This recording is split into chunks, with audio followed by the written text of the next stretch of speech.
morning, good afternoon, and good evening. My name is Sir Meerkat, and welcome back to the Moto Meerkat channel. So in a previous video, I did the F1 driver popularity contest, and I found that Daniel Ricciardo was your favourite driver on the 2020 F1 grid. And if you haven't seen that video, I'll link it up in the annotations, and I'll pop it down in the description as well. But I was wondering, what is the F1 community's favourite track on the F1 2020 calendar? So to find this out, I did the same as I did for the previous video. I went onto Instagram and I asked you to complete my surveys on my stories, which if you aren't following me already, make sure you go and do that. It's at Moto Meerkat. So the tracks would go up against each other 1v1, and I asked you guys to pick which one out of the two was your favourite, and these pairings were decided randomly by a generator online, so I promise I didn't mess them up myself. But before the competitions actually started, I also wanted you guys to predict who you thought was going to win, or what track you thought was going to win. So at Ethan_Cordell24 thought it'd be Brazil, Adamski2804 said Singapore, Lucas Gamea said Spa-Francorchamps, 2H69 said Hockenheim, Elo Tacopolo said Mexico, Formula 1 Means for Life said probably Spa, Monza or Marina Bay. Not sure it's really fair to predict three there, mate, but fair enough. And then Vias Beltas said Paul Ricard, Sochi Autodrome and Abu Dhabi are going to lose.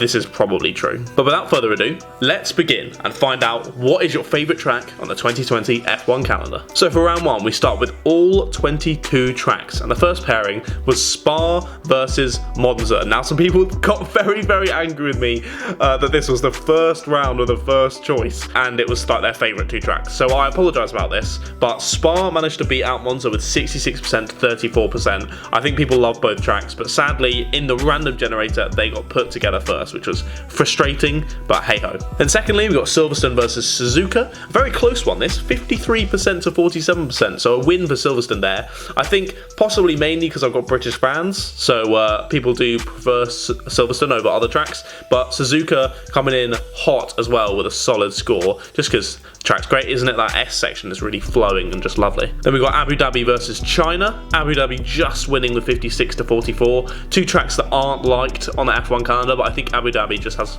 a better spectacle and it's just a generally better track, so I'm glad that one won. Then we got Mexico versus Russia. 68% to 32% win for Mexico there. Yeah, Russia's just trash. Like, realistically, it's just trash. So Mexico isn't much better, but at least it managed to win over Russia. Then we got Paul Ricard versus Hungaroring. Another two not particularly interesting tracks, but Paul Ricard is the deadest track, so I'm glad that lost.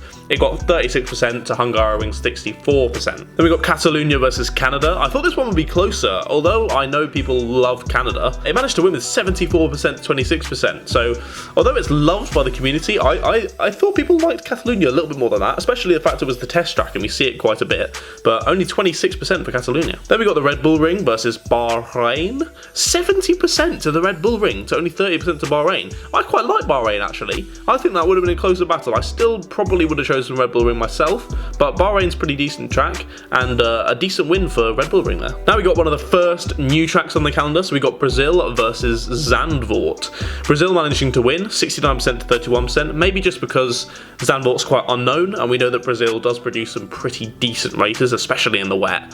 So we'll have to let Zandvoort bed in a little bit before we can call it a fair test. Then we got Circuit of the Americas versus Hanoi, another track we haven't been to yet. Hanoi actually winning this one, 58% to 42%. Even though it's an unknown, I think people just don't particularly like the track in Texas, and it can just be a little bit samey. Then Singapore versus Albert Park, a very close one that. Singapore just winning 53% to 47%. Singapore under the lights is just amazing, even though the racing might not be the best, but just in the dark is incredible. So because Singapore and Albert Park were the closest match of the round, and 22 then goes to 11, and 11 wouldn't work for pairing. So one of the pairs, both of them have to stay, and because Singapore and Albert Park are the closest, that's the one that's been chosen. And then finally for this round we got Monaco versus Baku. Monaco just being a classic on the calendar, that winning by 70% to 30%.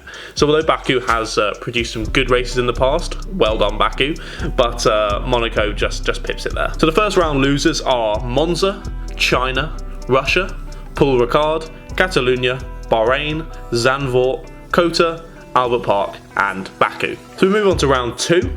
Now we have 12 tracks left, so 6 more pairings. First one is Monaco versus Abu Dhabi. Quite an easy one, I think, for most fans there. Monaco winning by 84% to 16%, just because, as I said, Monaco is such a classic, and Abu Dhabi, people really dislike it being as the last round and really have a vendetta against it because of that. So an easy loss there for Abu Dhabi. Then Suzuka versus Canada, 2 classic tracks. Suzuka just winning by 53% to 47%, just because I think, yeah, Suzuka is just such an incredible venue, and although Canada's has produced some good races, such as Canada 2011, Suzuka has just pipped it there. Then Hungary versus Hanoi, an interesting win there for Hungary, actually, 70% to 30%.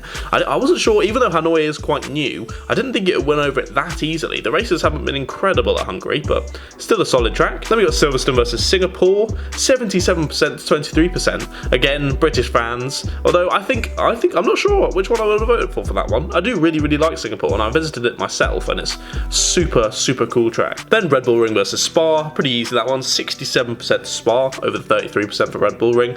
Spa's just a classic, isn't it? And Red Bull Ring is a little bit short. It could have more complexes and be a bit more interesting for Formula 1 racing. And then the final one of this round, we got Mexico versus Brazil, 24% to Mexico versus 76% for Brazil. Another one, people just love the racing in Brazil. So the losers in the second round are Abu Dhabi, Canada, Hanoi, Singapore, Red Bull Ring, and Mexico. So moving on to the third round, halfway through. First pairing we've got is Monaco versus Brazil. 2 absolute titans coming up against each other. But due to the other rules, as I said before, we can't go from 6 to 3. It's not going to work. So the 2 closest in the round have to stay. And the Monaco versus Brazil was the closest with 55% to 45%. So both of those are moving on to the next round. Then we got Hungary versus Silverstone. An easy win for Silverstone there, 75% to 25%. And finally, Suzuka versus Spa with a very comfortable win for Spa, 72% to 28%. Spa is loved, but I thought Suzuka would have a few more fans than that, so unlucky pal, but you're out. So the losers from the third round are Hungary and Suzuka. On to round 4, the semi-final. We got Spa versus Silverstone, with Spa winning out comfortably, 71% to 29%. So I thought the British fans would hold it up better than that. Only 29%. I think they finally realised by the second last round, okay, well, I need to vote for the track I really prefer here, and Spa winning out comfortably. And then actually, we've got an interesting one. So we've got Brazil versus Monaco, which is same as in the last round. So in the last round, Monaco beat Brazil 55% to 45%. However, in this round, Brazil versus Monaco was 50-50. Completely dead split, had exactly the same amount of votes on each side. So it took it into my hands what I was going to pick, and I went for Brazil, because Brazil's just a better track in my opinion, and I don't really rate Monaco. So I was surprised that Monaco even got this far. I know it's an absolute classic. Like, does it deserve to be up there in the top 4 tracks on the calendar? I don't think so. So that means that the losers from the 4th round were Silverstone and Monaco. And moving into the final, we have Spa versus Brazil. Who do we think is going to win? Let me know down in the comments. Who do you think is going to win? It is Spa-Francorchamps, with 75% to 25% of the vote. Very comfortable win there. Over 3/4 of the vote going to Spa as it beats out Brazil to win the competition. So fair play to Spa there. It is my favourite track on the calendar, and it's what I would have given it to, but it seems to be the general consensus of the F1 community as well. So I've actually crunched the numbers, and I put the tracks in order of popularity. So let's see this order. Some of them may surprise you, because obviously of the random placing, the votes can be a little bit skew-whiff, but let's have a look. So from 22nd to 1st, we have 22nd is Catalunya, 21st is Bahrain, 20th is Baku, 19th is Zandvoort, 18th is Russia, 17th is Monza, 16th is Paul Ricard. Surprised that was so high up, to be honest, especially above Monza.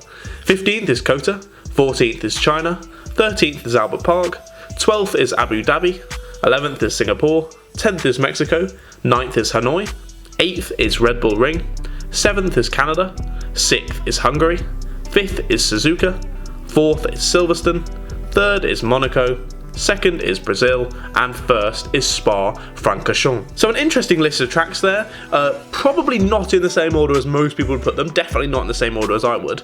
I'm thinking I'm going to do a track tier list sometime in the future, so if you'd like to see that, make sure you drop a like in this video, and let me know down in the comments what order you'd put the tracks in, and if you think Spa was a worthy winner. But yeah, as I said, if you did enjoy, drop a like on the video, and make sure you hit the subscribe button down below, because I make racing content very regularly. But I'll see all of you meerkats later. Goodbye, guys.